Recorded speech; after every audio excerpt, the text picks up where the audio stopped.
नमस्कार। लोकसभा चुनाव का काउंटडाउन जारी है और आपके साथ मैं हूं सुकन्या सिंह। कल लोकसभा में राष्ट्रपति के अभिभाषण पर पेश धन्यवाद प्रस्ताव में पीएम मोदी पूरी तरह विपक्ष पर हमलावर रहे। हम बात करेंगे राहुल गांधी की ओर से पीएम मोदी को दिए गए डिबेट के चैलेंज की, तो बिहार में बीजेपी कार्यकर्ताओं को जीत के लिए मिले योगी मंत्र पर भी हमारी नजर रहेगी। इधर झारखंड में महागठबंधन में सीट शेयरिंग में पेच फंसता नजर आ रहा है। आखिर क्या है इसकी वजह? इसके साथ ही बिहार, झारखंड सहित देश भर के तमाम सियासी हलचलों पर रहेगी हमारी नजर। तो शुरू करते हैं 2019 का महाभारत।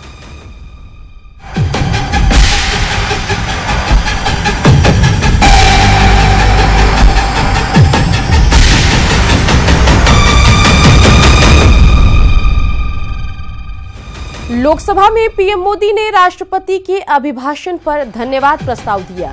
मोदी ने अपने भाषण में विपक्ष के महागठबंधन को महामिलावट करार दिया। साथ ही कांग्रेस के 55 साल बनाम मोदी सरकार के 55 महीने के विकास कार्यों की तुलना भी की।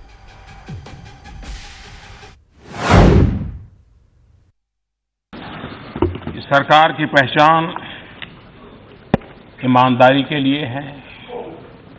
इस सरकार की पहचान पारदर्शिता के लिए है, गरीबों के लिए संवेदना के लिए है, राष्ट्र हित को सर्वोपरि रखने के लिए है, भ्रष्टाचार पर कार्रवाई करने के लिए है।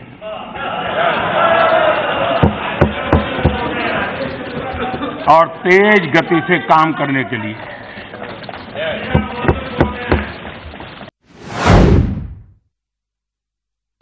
आज जो मैंने भाषण सुना कि 47 से 14 तक, 47 से 14 तक, तो मुझे लगता है कि शायद बीसी और एडी की उनकी अपनी व्याख्या है। बीसी की व्याख्या उनकी है बिफोर कांग्रेस, मतलब कि कांग्रेस के पहले कुछ नहीं था इस देश में, सब तबाह था, गर्त में था। और एडी का मतलब है आफ्टर डायनेस्टी।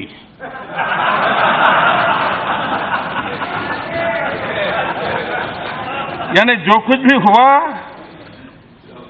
तो उन्हीं के बाद हुआ। भारत 4.5 साल में 10वें 11 नंबर की अर्थव्यवस्था से आज 6ठे नंबर पर पहुंच गया। और ये भूलिए मत कि जब 11 नंबर पर पहुंचे थे तब इसी सदन में यहां पर बैठे हुए लोगों ने, जो कि आज वहां भी नहीं दिखते हैं, उन्होंने 11 पर पहुंचने का बड़ा गौरवगान किया था।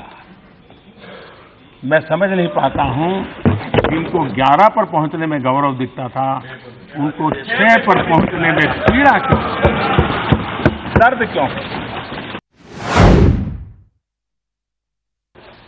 विपक्ष में है, विरोध करना जरूरी है, विरोध करना चाहिए, मोदी की आलोचना करनी चाहिए, हमारी नीतियों की आलोचना करनी चाहिए। अच्छी बात है, लोकतंत्र में बहुत जरूरी भी है। लेकिन मैं देख रहा हूं कि हम मोदी की आलोचना करते करते, बीजेपी की आलोचना करते करते देश की बुराई करने में लग जाते हैं। इससे देश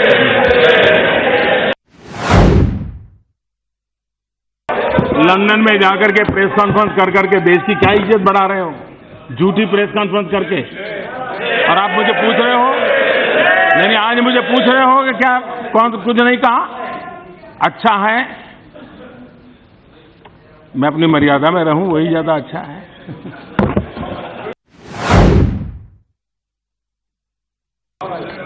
आज हमारे खड़गे जी बता रहे थे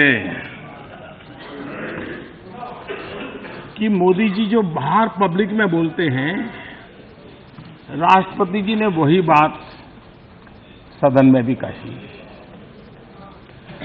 मतलब ये सिद्ध हो गया कि सच बोलने वालों को बाहर दूसरा बोलना, अंदर अलग बोलना था नहीं।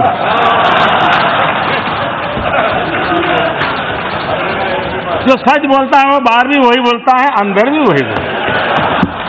तो मैं आपका बहुत आभारी हूं कि आपने इस बात को रजिस्टर किया कि हम सच बोलते हैं, पब्लिक मीटिंग में भी सच बोलते हैं, जनसभा में भी सच बोलते हैं, लोकसभा में भी सच बोलते हैं, और प्रधानमंत्री भी सच बोलता है, राष्ट्रपति जी सच बोलते हैं। अब आपकी मुसीबत है कि सच सुनने की आदत भी चली गई है। हमारे यहाँ एक कहावत है, उल्टा चोर चौकीदार को डांटे।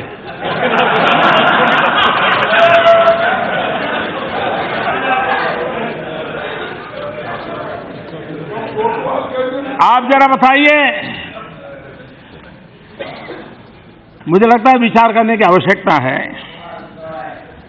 देश में आपातकाल थोपा कांग्रेस ने, लेकिन कहते हैं इंस्टीट्यूशन मोदी बर्बाद कर रहा है।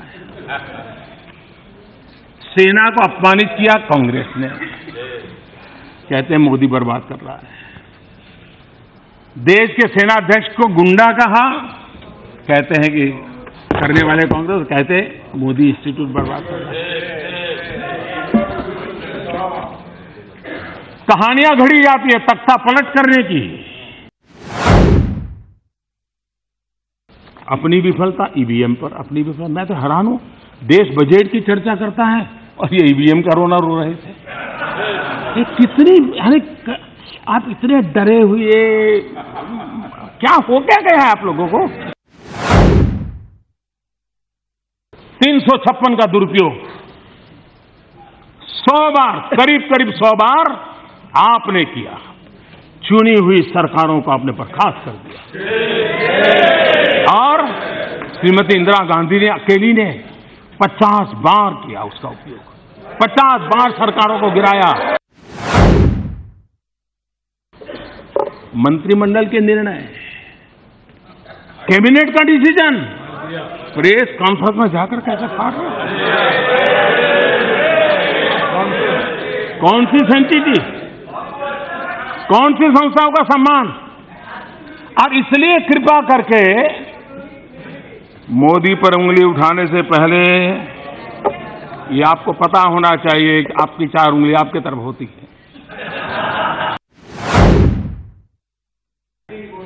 एक सबसे बड़ा कारण ये है कि एक गरीबी से उठा हुआ इंसान, जिसने कभी दिल्ली के गलियारे देखे नहीं थे, उसने इतनी बड़ी सल्तनत को चुनौती दे दी, वो पचा नहीं पा रहे।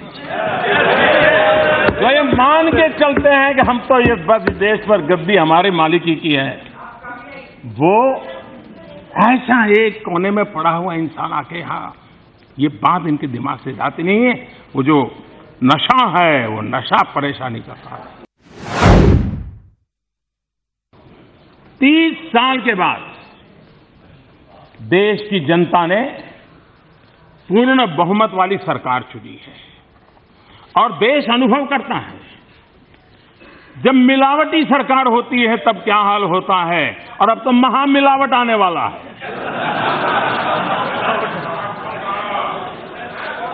पूर्ण बहुमत वाली सरकार होती है तो कितने निर्णय कर सकती है, कितनी गति से आगे बढ़ सकती है, और निर्धारित महामिलावट यहां पहुंचने वाले नहीं है। जब कभी झूठ की बस्ती में सच को तड़पते देखा है,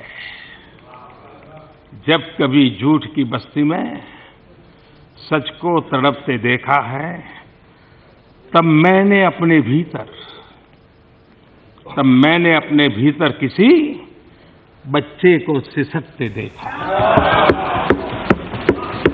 आपके झूठ के कारोबार से क्या होता है, ये कविता में आपको दिखाई देना चाहिए, लेकिन वो नहीं दिखता। कांग्रेस अध्यक्ष राहुल गांधी ने आज पीएम मोदी पर तीखा हमला बोला और उन्हें डरपोक व्यक्ति करार दिया। राहुल ने कहा कि सरकार में सारे ऑफिस अभी नागपुर से चलते हैं और आगामी लोकसभा चुनाव में कांग्रेस बीजेपी और आरएसएस को हराएगी। राहुल ने कहा कि पीएम के चेहरे पर अब घबराहट दिखाई देती है। इस सरकार में किसान, मजदूर और गरीब परेशान हैं। वे उनसे खुलकर 5 मिनट डिबेट की मांग करते हैं। राहुल के संबोधन के दौरान चौकीदार चोर के नारे भी लगे।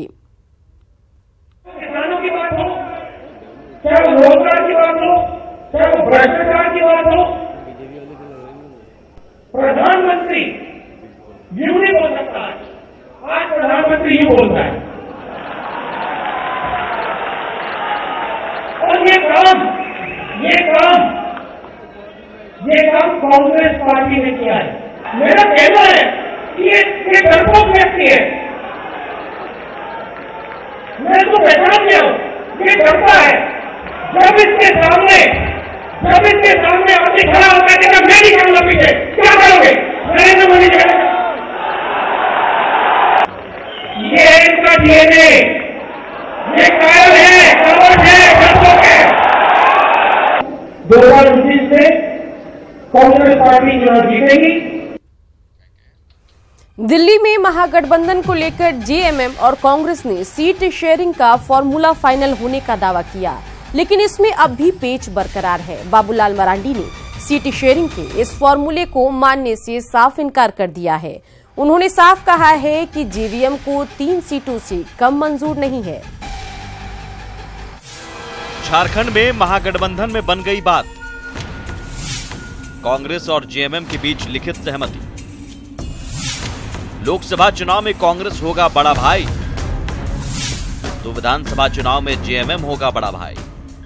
जेडी हो, कांग्रेस पार्टी हो, जेवीएम हो या जेएमएम हो, इन चारों में महागठबंधन का रास्ता साफ हो गया है। ये निर्णय लिया गया है कि लोकसभा के चुनाव में कांग्रेस नेतृत्व करेगी और विधानसभा के चुनाव में जेएमएम के कार्यवाहक अध्यक्ष आदरणीय हेमंत सोरेन जी उसका नेतृत्व विधानसभा का करेंगे। दिल्ली में महागठबंधन को लेकर सीट शेयरिंग के फॉर्मूले पर कांग्रेस और जेएमएम के बीच लिखित सहमति बन गई है। लोकसभा चुनाव में कांग्रेस सबसे ज्यादा सीटों पर चुनाव लड़ेगी, जबकि हेमंत सोरेन के नेतृत्व में विधानसभा चुनाव लड़ा जाएगा। यानी विधानसभा चुनाव में जेएमएम सबसे ज्यादा सीटों पर चुनाव लड़ेगा। दिल्ली में राहुल गांधी और हेमंत सोरेन की मुलाकात में इस पर मुहर लगी।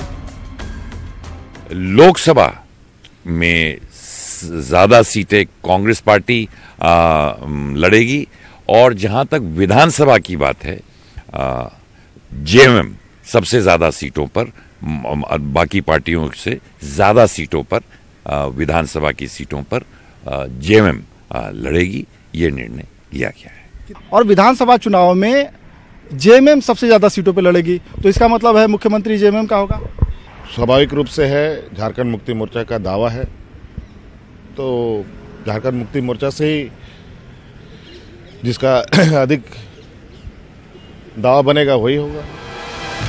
सूत्रों के मुताबिक लोकसभा चुनाव में कांग्रेस 7, जेएमएम 4, जेवीएम 2 और आरजेडी 1 सीट पर चुनाव लड़ेगी। लोहरदगा, खूंटी, रांची, धनबाद और हजारीबाग में कांग्रेस उम्मीदवार उतारेगी, जबकि जेएमएम के हिस्से में दुमका, राजमहल और गिरिडीह सीट है। वहीं कोडरमा में जेवीएम, चतरा में आरजेडी उम्मीदवार उतारेगी। गोड्डा, सिंहभूम, पलामू, जमशेदपुर पर बातचीत जारी है। गोड्डा सीट पर कांग्रेस और जेवीएम की दावेदारी है और सिंहभूम सीट पर कांग्रेस और जेएमएम में बातचीत चल रही है। सीट शेयरिंग के इस फॉर्मूले से साफ जाहिर है कि महागठबंधन से वाम दल आउट हो गए हैं। वहीं जेवीएम सुप्रीमो बाबूलाल मरांडी ने सीट शेयरिंग के इस फॉर्मूले को नकार दिया है। उन्होंने साफ कहा है कि 3 सीट से कम जेवीएम को मंजूर नहीं है। हमने तो सीटें बताया ना कि गोड्डा है, कोडरमा है, चतरा है। हमने तो 3 ही कहा, हमने बहुत 4 भी नहीं कहा। वो सीट भी नहीं कहा कि जहां हम नहीं काम कर रहे, जहां बिल्कुल हमारे लोग वर्कर दिन रात लगे हुए हैं। अब उन क्षेत्रों में अगर आप सर्वे कर लेंगे तो आपको सब पता चलेगा। तो इसलिए अस्पष्ट है, इसलिए हमने कहा कि भाई हमारे ओर से अस्पष्ट है। अगर बात नहीं बनी तो हमारी जितनी क्षमता है, जितनी ताकत है इस राज्य में बीजेपी को रोकने के लिए, हम उतना पहल करेंगे, काम करेंगे। बाबूलाल मरांडी ने साफ कहा है कि लोकसभा की 3 सीटें नहीं मिली तो जेवीएम अपने दम पर लोकसभा चुनाव लड़ेगी। वहीं आरजेडी भी 4 सीटों पर दावा ठोक रही थी, लेकिन उसके हिस्से में भी सिर्फ 1 सीट आई है, जबकि वाम दलों को महागठबंधन में कोई जगह नहीं मिली है। जाहिर है महागठबंधन को लेकर किए जा रहे दावे और हकीकत में काफी फर्क है। अभी भी महागठबंधन में पेंच बरकरार है। रांची से नौशाद आलम के साथ दिवाकर तिवारी, न्यूज़ 18 दिल्ली। झारखंड में महागठबंधन बनने के बीच कांग्रेस के पूर्व सांसद प्रदीप बलमुचू का बड़ा बयान सामने आया। उन्होंने कहा कि महागठबंधन में सीटों के बंटवारे से ज्यादा इस बात पर जोर देना चाहिए कि जिस सीट पर आप जीत सकते हैं उम्मीदवार वहीं उतारा जाए, क्योंकि लोकसभा चुनाव के परिणाम का असर विधानसभा चुनाव पर भी पड़ेगा। तो सीटें बंटवारा हो रही है अभी जो लोकसभा की हम लोग बात कर रहे हैं, तो इस पे बड़ा सोच समझ कर निर्णय लेना चाहिए कि जहां आप जीत सकते हैं वही सीट पे उम्मीदवार उतारने चाहिए। इसलिए नहीं कि हमको अगर कोटा बांध गया मेरा 5 लेना है तो हम 5 लेंगे, 6 लेना है तो 6 लेंगे, कोई भी ले लें, तो ये नहीं होना चाहिए। आपको जहां लगता है जीतेंगे, नहीं तो दूसरों को मौका दिया जाए।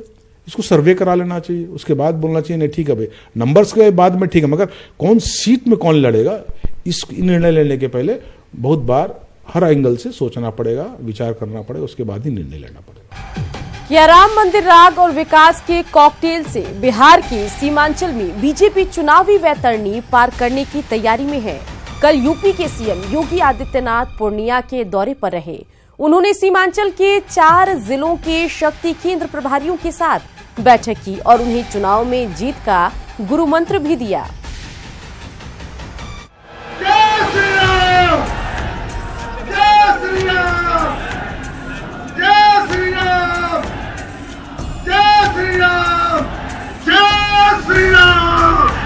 जोरदार तालियों से स्वागत कीजिए। जय जय श्री राम, जय जय श्री राम। बिहार में श्री राम लाएंगे बीजेपी की बहार।